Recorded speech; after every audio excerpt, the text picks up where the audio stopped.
So we just finished up the third quarter of the year and we're entering the fourth quarter. But what that means is that I get to analyze all the statistics, all the homes that sold in our area and compare it to the last 2 years. See how are we doing? How's the health of our Q3 compared to previous years? So I'm going to go ahead and share that with you right now so you can see. So for those of you who want to download this, send me a message or I'll put a link down below and you can get it. I usually put this all over Facebook, all over my newsletter and everything. I know that every single email I send out, I put the most recent quarterly market report because that has the most information. If I do week to week, it's not as much. So this grabs this entire area of Westchester. It's what I call the greater Westchester area. When they originally tried to incorporate Westchester, I want to say about a year and a half or 2 years ago, they sent flyers to this entire zone. So from here to Miller, so you cut down Miller, the 826, you got 8th Street and the Turnpike. They were trying to incorporate that into the city of Westchester and it got turned down. So that's what I kind of analyzed. That's what it went based off. And then here, Sunset, a lot of clients like to just see what the competition is as well. So we can see that Q3 compared to previous years, we're seeing that 80 homes sold, whereas in the previous 2 years, we're at 143 and 120. So we're significantly down on our busiest time of the year, which is the summer, on home sales. And a lot of it is attributed to interest rates. Sellers don't want to move out if they locked in a 3% interest rate or 4% interest rate or 5% interest rate and get to almost an 8%. Average price still has gone up. There's still an inventory shortage. So we're seeing that prices have gone up steadily year over year. The price per square foot as well. So we're at 387 the square foot with market days of 38. So a little bit over a month. It shows that it's pretty healthy here. There's just lower volume in our area. So now is when I jump into specific subdivisions. And you can see here.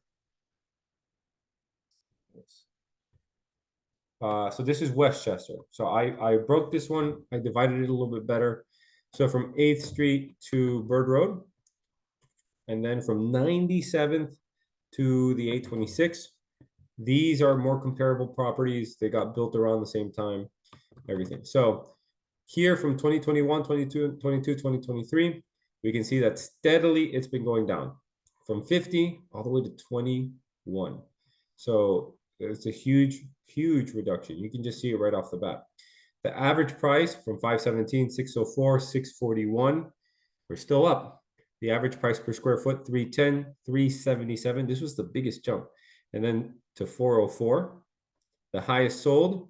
We didn't have a very high sold this quarter in Westchester. There's just less volume overall. So the higher end was lower than last year. And then the lowest one sold is 365.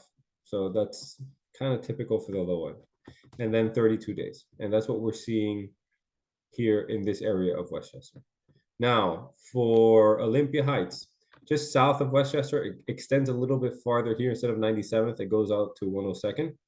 And then it covers this little subdivision down here called Sunkiss Estates. It has nice big homes.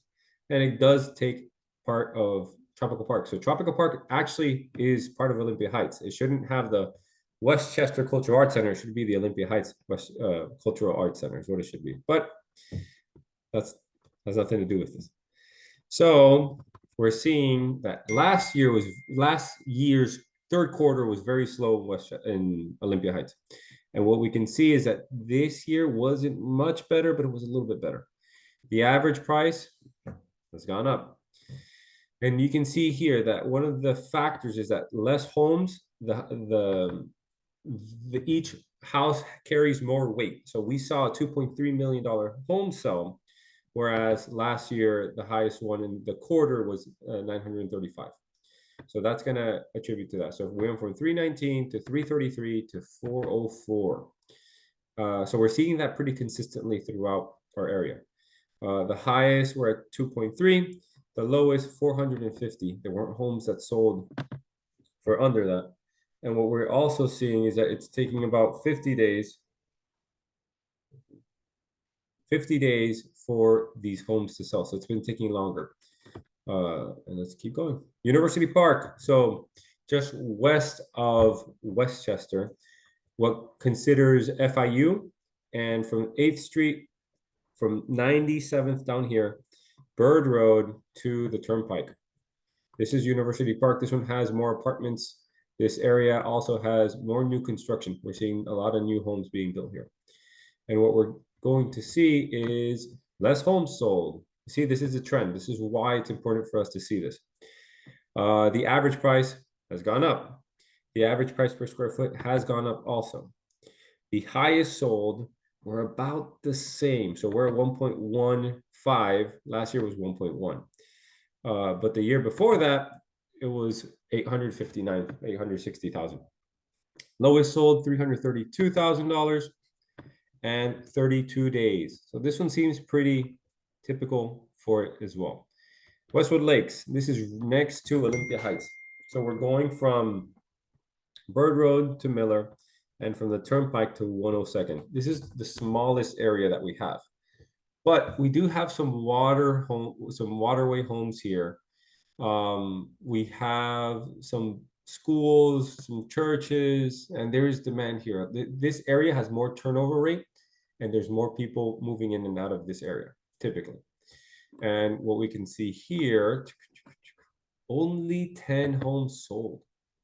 Whereas typically we're at about 20 in the quarter, 20, 25, and we barely hit, but we barely went past the single digits here. However, price has gone up. Price per square foot has gone up. The highest did not go here, but I'm sure it's because we're more than 50% lower in volume. The lowest is higher than the other lowest, and it took longer, so 42 days for these homes to sell. And the range, notice how tight the range is, between 430 to 695. That's what we saw in the open market. And then here, Sunset, this follows what is called the Snapper Creek. So this is a Snapper Creek down here, all the way to 87th, and we're grabbing this section here. So this section here, we went from 40 to 20 to 26. So there was a little bit more movement in terms of from last year, but not from the year before that. The average price went down. All right, so we can see that. The average price per square foot didn't go up by much, but it did go up. The highest sold is significantly higher. We're at 6.3 million. There's some big areas here. Miller Estates, I think, is one of them, where you get big, beautiful lots that you have here, and you get some of those mansions. And then on the south side, you do get some regular homes in the area. So this area does have a little bit more luxury home building, but that's why we will see these 6 million as opposed to 1.3 million that year. Now we're looking here. The lowest sold was lower, 357,000, but faster turnover. So just about the same as last year, but we're seeing that the homes are selling about almost a week quicker. So that's it for this update. I just wanted to share this with you so you can see exactly what happened this quarter, how it compares to the other quarters, so that way you can make the best decision for you and your family. And if you wanted to stay updated and receive this by email, you can scan this, you can text me here, or you can just go to my website, miamiwestchester.com, and subscribe. All right, until next time.